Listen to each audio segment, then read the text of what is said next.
Hello Virgo! Welcome dito sa aking channel, Kapalaran 888 Virgo. Alamin natin kung anong messages, vibration, gabay, energy para sa inyong lahat.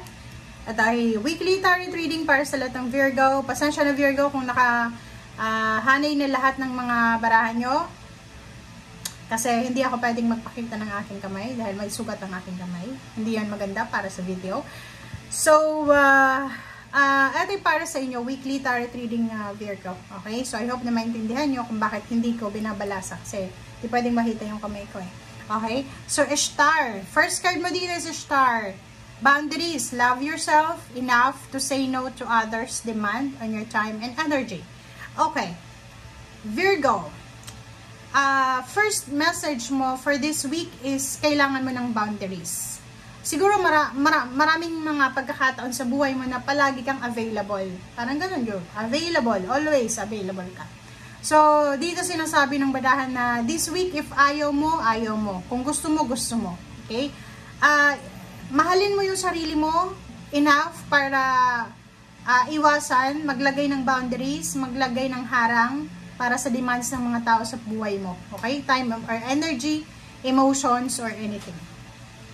Judication, number 3 is celebration to. It's either may kasal, wedding anniversary, judgment, pwedeng may kapamilya ka or involved ka sa isang pagpupulong, diba? Judgment from the judge. So, nakikita ko dito yung positive result, diba? So, number 3 is celebration. So, makakatanggap kayo ng good news, makakatanggap kayo ng positive result, outcome, regarding sa kung ano man ay judgment ito. It's either pwedeng mag-asawa yan na ikakasal, or yung iba pwedeng mag-divorce, or pwedeng involved ka, pwedeng asawa mo, boyfriend, girlfriend, magulang mo na meron silang judgment na involved. Okay? Okay.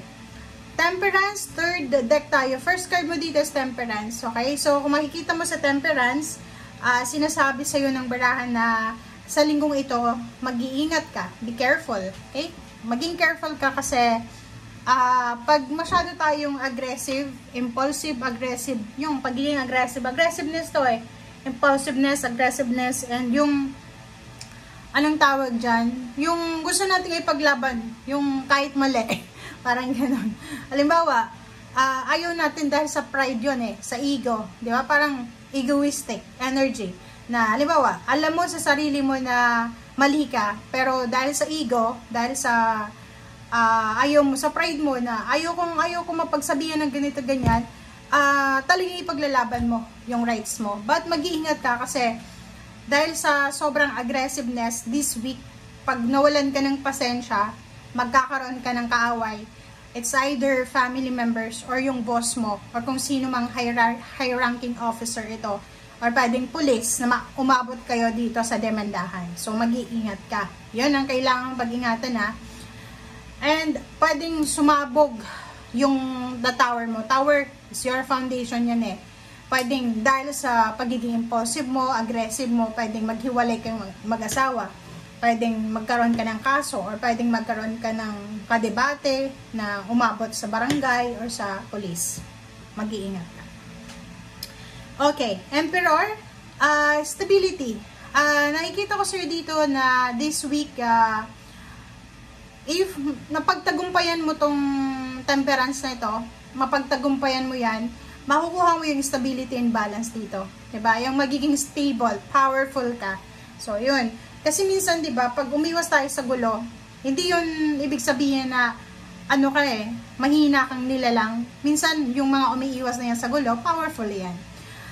In terms of job or work, nakikita natin yung power dito. So, pwedeng may promotion, salary increase, pwedeng maraming offers ng relationship, may single ditong offera ng kasal, or pwedeng yung iba nag-iisip na magpatayo ng bahay, maghanap ng stable na job or anything. High Priestess plus Magician. So, nakikita ko sa'yo dito na kailangan mong makinig sa sinasabi na yung intuition. Isang magic, isang unexpected na twist, okay? Isang unexpected na pangyayari ang mangyayari sa linggong ito na pwedeng hindi mo pa malalaman kung bakit ganito yung nangyari, but may hidden message yan, may hidden meaning kung bakit nangyayari sa buhay mo ito. Okay? So, expect mo to na unexpected na mangyayari sa linggong ito. dahil hindi mo pa alam kung bakit nangyayari ito, kung bakit mangyayari ito. Basta mangyayari ito dahil sa naka-destiny ito. Okay? May kapamilya ka na babalik sa buhay mo. May kapamilya ka na babalik sa tahanan mo. It's either nasa long distance relationship, pwedeng yung asawa, boyfriend, girlfriend, magulang, mother, siblings, ay posibleng uuwi ng bahay. So may homecoming dito. May celebration, parang ganon. So paki-comment sa comment section dyan sa mga Virgo na you're expecting someone na bibisita sa bahay mo sa linggong ito, or you're expecting relatives or friends na magkakaroon kayo ng happy moments or celebration, gathering sa linggong ito. So, this week, sobrang miraculous week to para sa'yo. Maraming milagro ang mangyayari sa linggong ito na hindi mo alam kung bakit nangyayari ito. Okay? In terms of relationship, meron ditong mag-ex, meron ditong relationship na hindi nag-work, diba? Pwedeng ex mo siya, or kung sino man ang taong ito, nakikita ko siya dito na posibleng magkaayos kayo. Okay? May relationship dito na posibleng maayos. May relationship dito na posibleng magsimula ulit. Okay?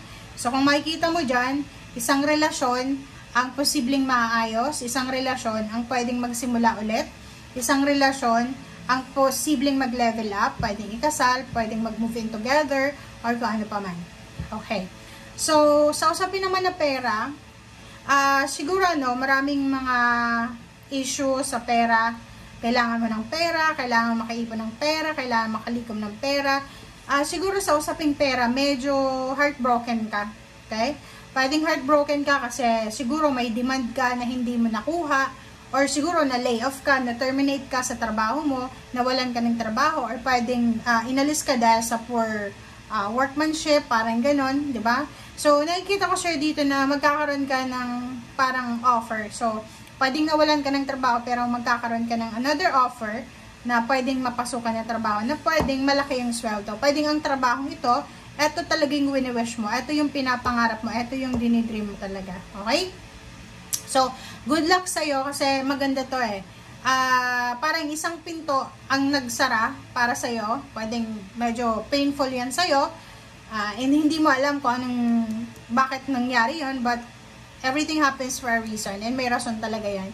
But isang window ang magbubukas sa'yo, na yung window na yan is financial dreams mo yan. So, pwedeng, halimbawa, nawalan ka ng trabaho, yung sweldo mo doon is, sabihin na lang natin na 25,000 pesos, and yung ino-offer sa'yo dito is hindi masyadong kalakihan, but siya yung trabaho na bagay sa'yo. Siya yung trabaho na talagang nababagay sa'yo. Okay? Or trabaho na gusto mo. Okay? Thank you guys for watching. Bye!